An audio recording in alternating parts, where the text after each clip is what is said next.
¿Y qué pasa con la imagen del presidente Alberto Fernández? ¿Qué pasa con las medidas que han tomado, con el cambio de gabinete, con las medidas que se han tomado luego de la derrota? ¿Por qué tuvo esta derrota el gobierno del presidente Alberto Fernández? ¿Cómo viene también ahora de caras ya a las elecciones de noviembre? Un montón de preguntas que se hizo Surban Córdoba, la consultora, como se hace todos los meses, pero queremos conocer los datos de esta última encuesta del mes de octubre. Para eso le damos la bienvenida a nuestro amigo Gustavo Córdoba, ya es amigo del programa, siempre lo convocamos para hablar sobre estos temas tan interesantes. Gustavo, ¿cómo estás? Buen día.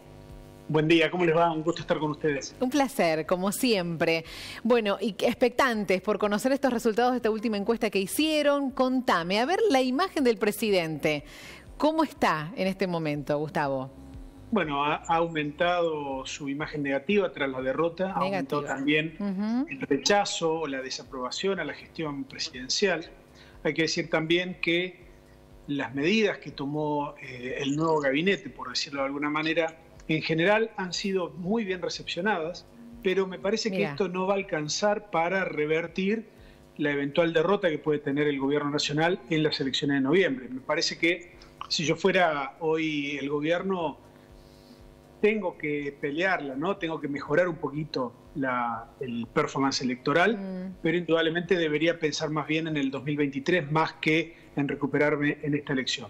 ¿En qué te parece? También hay que decir que hay un elemento que es relevante, que por primera vez en mucho tiempo el partido político más convocante, más dinámico en la Argentina es el antikirchnerismo. Más que el peronismo, más que el Frente de Todos, más que Cambiemos. Sí. Este es el elemento aglutinante más importante que hay hoy en la Argentina. Y también decir que, a mi criterio, la elección no la ganó Juntos por el Cambio, sino que la perdió el gobierno. Porque acá hay un elemento que es imposible no ligarlo a esta derrota, que fue la derrota que sufrió Cambiemos, Juntos por el Cambio, 2 años atrás. Porque a mi criterio forman parte del mismo proceso. Es decir, cada vez menos los argentinos damos menos tiempo de tolerancia a los gobiernos para que produzcan resultados económicos. Al gobierno de Macri le dimos 3 años y 8 meses, hasta las PASO presidenciales, cada vez menos, y a este gobierno apenas un poquito menos de 2 años. Y encima, bueno, con todo lo de la pandemia que por supuesto que empeoró muchísimo. Qué interesantes las conclusiones que acabas de darnos, de sintetizar esta encuesta que ustedes hicieron, pero ahora me gustaría que vayamos desglosando porque diste datos muy interesantes. Con respecto a las medidas que el gobierno tomó post-derrota, decís que la gente en general las avala, está de acuerdo, pero que eso no alcanza para las elecciones. A ver, contame un poquito más de eso. Bueno, básicamente porque hay un elemento, un trasfondo, digamos, emocional, ¿no?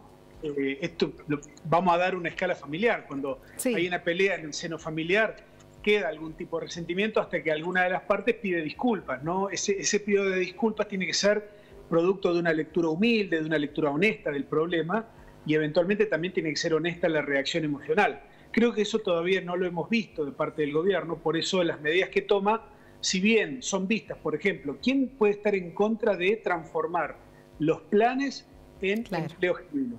Todo el mundo está de acuerdo con eso. Pero hay algunas medidas que requieren de una recuperación de la credibilidad del presidente, porque indudablemente que es el líder, es en quien los argentinos y argentinas depositamos la confianza hace 2 años atrás para la presidencia, y todavía no hemos visto una reacción emocional a la altura, ¿no? Es como que el hecho de verlo ahora con una libreta, tomando nota, puede ser que esté en la dirección correcta, pero me parece que todavía no es suficiente para que los argentinos decidan volver a conectarse emocionalmente con él.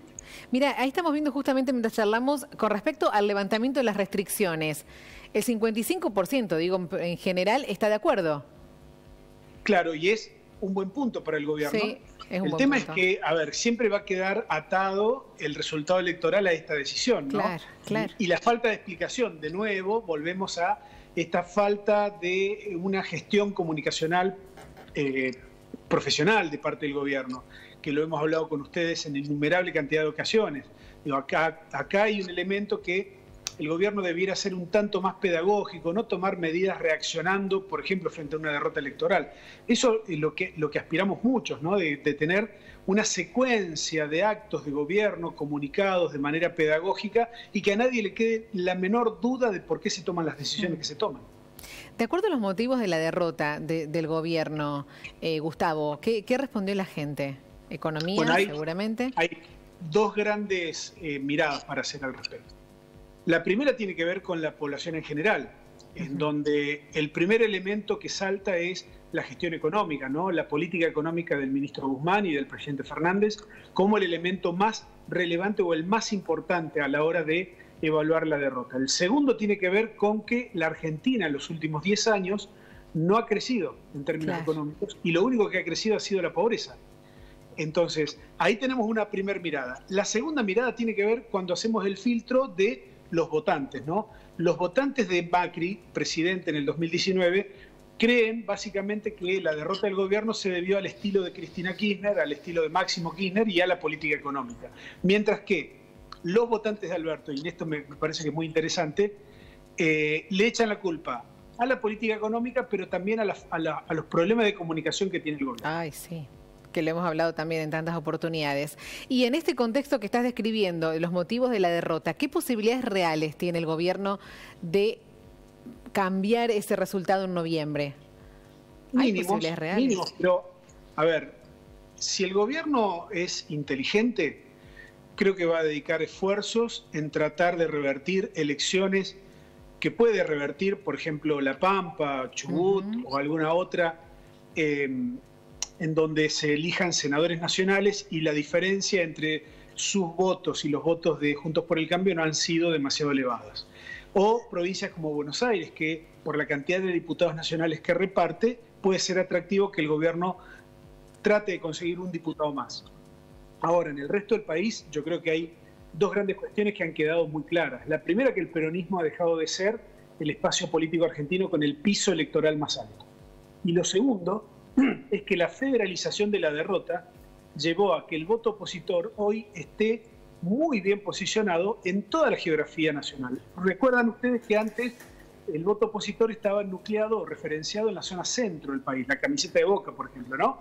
Sí. Digamos, esa franja territorial que iba desde Mendoza hasta Capital Federal. Bueno, hoy la mancha del voto opositor está prácticamente en toda la República Argentina y esto cambia la mirada, por ejemplo, de los gobernadores del peronismo, que siempre vieron las derrotas del peronismo nacional a la distancia desde sus fortalezas provinciales. Claro. Hoy te diría que la mayoría, o no, por no decir la totalidad de los gobernadores del peronismo, entienden que para el 2023 van a tener enormes problemas para conseguir una victoria en sus provincias.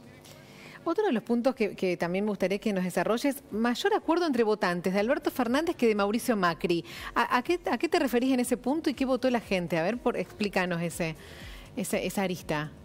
No, cuando vemos las medidas de, por ejemplo, de la pandemia, el levantamiento de las restricciones, sí. Ustedes recordarán, ¿no?, lo virulento que fue la postura, lo virulento que fueron las posturas de la oposición durante toda la pandemia. Convocaron a 7 marchas anticuarentena, llamaron a no usar el barbijo, hicieron un boicot a las vacunas, ¿no? Y hoy, a ver, está bien que las medidas del gobierno las toma por una cuestión electoral, pero fíjense cómo la oposición, por el solo hecho de oponerse, se opone. Y esto, claro, hay un corrimiento de sus votantes también. Cuando analizamos el levantamiento de las restricciones, la mayoría de los que están de acuerdo son votantes de Alberto Fernández, mientras que los votantes de Macri en el 2019 están en contra. Perfecto. O sea, estarían en contra de lo que hasta hace unos meses atrás planteaban con una defensa de la libertad y de su derecho a circular, etcétera, etcétera, ¿no? Bueno, súper interesante las conclusiones y después de esta encuesta. ¿Antes de las elecciones hay otra? Siempre hay otra. Nosotros en 15 días aproximadamente vamos a sacar una segunda parte de este estudio. Bien. Es de acceso gratuito. Si entran a la página subancórdoba.com, domingo de datos, van a poder encontrar y suscribirse para recibir estos informes. Qué bueno. Y vamos a tratar de entender un poquito cómo es que vamos a concurrir a votar a las urnas y si es que esta elección es realmente un plebiscito, ¿no? Porque creo que más allá de la derrota del gobierno, hay que entender que muchas veces este tipo de elecciones, que solamente la tenemos nosotros y los norteamericanos, generalmente son de derrota para los oficialismos, pero luego no hay una correlación directa con el escenario presidencial siguiente, ¿no? Porque por lo general los oficialismos milagrosamente se recuperan y ganan después. Es cierto. Ha ocurrido en otras oportunidades y se parece que se repite la historia. Gustavo, antes de las elecciones seguramente vamos a volver a convocarte. Queremos que nos vayas así palpitando los días previos al 14 de noviembre. Gracias por estos datos. No, al contrario. Muchas gracias a ustedes. Chau.